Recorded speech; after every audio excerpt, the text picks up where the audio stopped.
غوث پاک رضی اللہ تعالیٰ عنہ کی شان کیا ہے؟ آؤ میں آپ کو بتاؤں میرے غوث پاک رضی اللہ تعالیٰ عنہ کی شان کیا ہے، جن کو عبد القادر کہا جاتا ہے۔ اللہ اکبر کبیرہ۔ میرے غوث پاک کی شان کیا ہے؟ ایک مرتبہ حضور غوث پاک دریائے دجلہ کے کنارے سفر فرما رہے تھے، دریائے دجلہ کے کنارے سے گزر رہے تھے، آپ کا خادم آپ کے ساتھ میں تھا۔ اللہ اکبر کبیرہ۔ لیکن جب آپ گزر رہے تھے تو آپ نے دریا کے کنارے پر دیکھا کہ ایک عورت بہت شدت کے ساتھ میں رو رہی تھی۔ ایک عورت اتنی زور زور سے رو رہی تھی کہ اس کے رونے کی آواز آپ کے کانوں میں پڑی اور آپ کا دل دھڑکنے لگا، آپ کا دل بے چین ہو گیا۔ اللہ اکبر کبیرہ کہ جب وہ عورت رو رہی تھی تو اس کی رونے کی آواز سے مچھلیاں بھی وہ چل پھر نہیں رہی تھی، مچھلیوں کے اندر بھی کوئی حرکت نہیں آ رہی تھی۔ اس کی رونے کی آواز سن کر کے مچھلیاں بھی بے چین ہو رہی تھی۔ اللہ اکبر کبیرہ۔ اتنی شدت کے ساتھ میں وہ عورت رو رہی تھی، اتنی زار و قطار سے وہ عورت رو رہی تھی، زار و قطار اس کی آنکھوں سے آنسو بہ رہے تھے۔ لیکن حضور غوث پاک کا دل بے چین ہو گیا، دل دھڑکنے لگا۔ تو آپ سے جب برداشت نہ ہوا تو آپ نے اپنے خادم سے کہا، خادم ذرا جا کر کے اس عورت سے تو پوچھو کہ یہ روتی کیوں ہے، اس کی وجہ کیا ہے رونے کی، اتنی زار و قطار کیوں رو رہی ہے، یہ زور زور سے کیوں رو رہی ہے، اتنی شدت سے رونے کی وجہ کیا ہے، ذرا جا کر کے اس کا حال تو پوچھو، ذرا جا کر کے اس کا حال تو پوچھو۔ اللہ اکبر کبیرہ۔ لیکن جب آپ کا خادم جاتا ہے اور جانے کے بعد میں اس عورت کے پاس پوچھتا ہے، جا کر کے پوچھتا ہے، او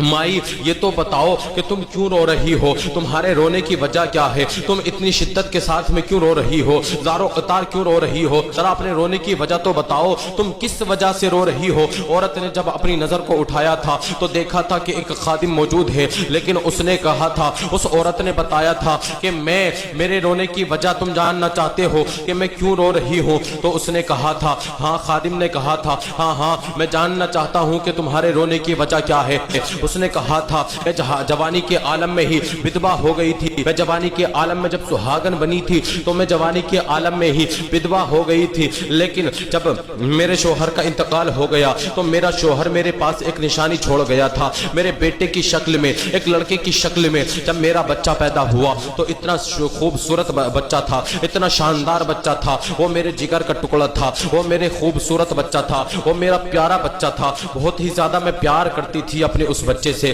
اللہ اکبر کبیرہ۔ وہ اپنا درد بیان کر رہی تھی اور اس نے کہا کہ جب میرا بچہ بڑا ہو گیا، میں نے اسے پال پوس کر کے بڑا کیا، میں لوگوں کے یہاں کام کرنے کے لیے جاتی تھی، محنت مزدوریاں کرتی تھی، اور میں اس سے جو حاصل کرتی تھی وہ میرا بیٹا بھی کھاتا تھا، میں بھی کھاتی تھی، ہم دونوں کی زندگی یوں ہی گزر بسر ہو رہی تھی۔ لیکن جب جوانی کے عالم میں، جوانی کی دہلیز پہ اس نے قدم رکھا تو میں نے اپنے بیٹے کے لیے ایک لڑکی کی تلاش شروع کر دی، ایک دلہن کی تلاش شروع کر دی، جس کے ساتھ میں اپنے بچے کی شادی کرتی، جس کے ساتھ میں اپنے بچے کی شادی رچاتی۔ میں نے ایک ایسی لڑکی کی تلاش شروع کر دی، لیکن جب تلاش مکمل ہو گئی تو میں نے اپنے بچے کو دلہا بنایا اور دلہا بنا کر کے باراتیوں کے ساتھ میں روانہ کر دیا۔ میرا بچہ ایک کشتی کے اندر بارات لے کر کے یہاں سے گزرا تھا، ایک کشتی سے اس دریا کے اندر سے گزرا تھا کہ میرا بیٹا جب چلا گیا، لڑکی کے گھر پہ گیا تو لڑکی کو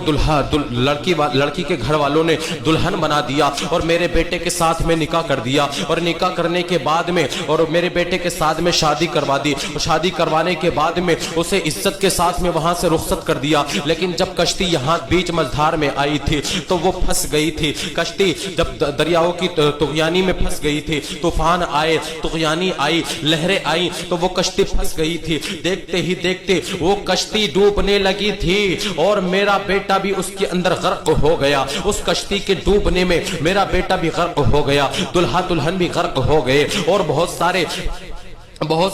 باراتی بھی اس کے ساتھ، باراتی بھی بغداد کے بہت سارے لوگ بھی اس کے ساتھ میں غرق ہو گئے، سارے لوگ غرق ہو گئے۔ لیکن اب تک یہ پتہ نہیں چلا کہ وہ کشتی والے کہاں گئے، اب تک تو مچھلیاں بھی کھا گئی ہوں گی، اب تک تو پتہ نہیں کیا ہوا ہوگا۔ میرا ایک ہی سہارا تھا، میں اس وجہ سے یہاں آ کر کے رو لیتی ہوں، اور میں اتنی شدت کی وجہ سے اسی وجہ سے روتی ہوں، جب تک میرا دل نہیں بھر جاتا،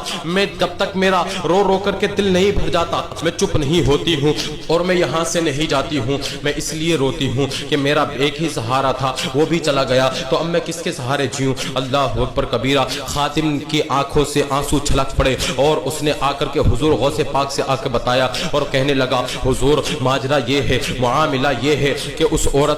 عورت کا معاملہ یہ ہے، سارا ماجرا بتا دیا۔ خادم نے آ کر کے حضور غوث پاک اس عورت کے قریب میں جاتے ہیں، سامنے جا کر کے پوچھتے ہیں او مائی ذرا یہ تو بتاؤ وہ کشتی ڈوبی کہاں تھی؟ عورت نے کہا تھا بیٹا میں یہ تو نہیں جانتی، ہاں البتہ لوگ اتنا بتاتے ہیں کہ وہ کشتی یہیں پہ ڈوبی تھی۔ جب اس کے انگلی کا اشارہ دیکھا اور حضور غوث پاک نے اپنی انگشت مبارک سے اشارہ کر کے ارشاد فرمایا اے 12 سال کی ڈوبی ہوئی کشتی باہر نکل جا۔ پھر جب باہر نہ نکلی، کشتی باہر نہ آئی، تو آپ نے پھر دوسری مرتبہ میں ارشاد فرمایا اے 12 برس کی ڈوبی ہوئی کشتی باہر نکل کے آ جا، لیکن کشتی واپس باہر نہیں آئی تھی۔ پھر آپ نے تیسری مرتبہ میں ارشاد فرمایا اے 12 سال کی ڈوبی ہوئی کشتی باہر نکل آ جا، لیکن دیکھتے ہی دیکھتے جب آپ نے تیسری مرتبہ ارشاد فرمایا تو دیکھتے ہی دیکھتے وہ 12 سال کی ڈوبی ہوئی کشتی باہر نکل آئی تھی اور پانی کے اوپری حصے پر تیرنے لگی تھی۔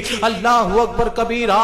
دیکھتے ہی دیکھتے وہ کشتی جب باہر آئی، کنارے سے لگ گئی، تو اس میں سے دلہا دلہن بھی اترے، باراتی بھی اترے۔ جب باراتی اتر گئے، سب اپنے گھر چلے گئے۔ عورت نے اپنے بچے کا ہاتھ پکڑا، اپنے بیٹے کی بہو کا ہاتھ پکڑا، دلہن کا دلہا دلہن کا ہاتھ پکڑ کے وہ اپنے گھر کو لے کے چلی گئی۔ اور جب گھر لے کر کے چلی گئی، جب سارے لوگ وہاں سے چلے گئے تو حضور غوث پاک نے اپنے ہاتھوں کو رب کی بارگاہ میں اٹھا دیا اور عرض کرنے لگے اے رب ذوالجلال تو یہ تو بتا، جب میری کوئی تمنا ہوتی تھی تو میں مانگتا تھا تو میری تمنا ایک ہی مرتبہ میں پوری ہو جاتی تھی، آج 3 مرتبہ میں کیوں پوری ہوئی؟ تو رب ذوالجلال میرے پاک پروردگار نے ارشاد فرمایا اے عبدالقادر جیلانی کہ ہم چاہتے تو ہم ایک ہی لمحے میں دنیا کو